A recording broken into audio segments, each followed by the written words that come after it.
সকলকে স্বাগত। এই ভিডিওতে মাধ্যমিকের জন্য ইম্পর্টেন্ট অনুপাত ও সমানুপাতের অঙ্ক করছি। অঙ্কটি আছে a divided by 1 minus A plus B divided by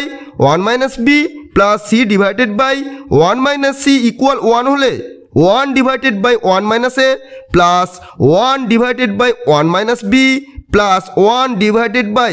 1 minus C এর মান নির্ণয় করো। উত্তরে হবে a divided by 1 minus A plus B divided by 1 minus B plus C divided by 1 minus C equal 1। a divided by 1 minus A plus 1 মানে 1 যোগ করেছি plus B divided by 1 minus B plus 1 এখানেও 1 যোগ করেছি plus C divided by 1 minus c plus 1 এখানেও 1 যোগ করেছি মানে 3 যোগ করে দিয়েছি, সেরকম মাইনাস 3 করে দিয়েছি ইকুয়াল 1। এখন আমাদের এখানে লসাগু হচ্ছে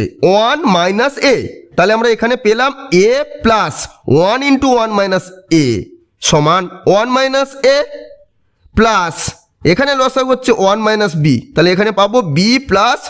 1 ইন্টু 1 মাইনাস বি মানে 1 মাইনাস বি প্লাস এখানে লসাগু হচ্ছে 1 মাইনাস সি, এখানে পাবো c plus 1 into 1 minus c মানে 1 মাইনাস সি ইকুয়াল 1 মাইনাস 3টা বাম দিক থেকে ডান দিকে গেলে প্লাস 3 হয়ে গেল।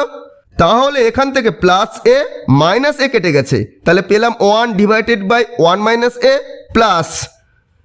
প্লাস বি মাইনাস বি কেটে গেছে 1 divided by 1 minus B plus plus c minus c কেটে গেছে 1 divided by 1 minus C equal 1 plus 3 equal to 4।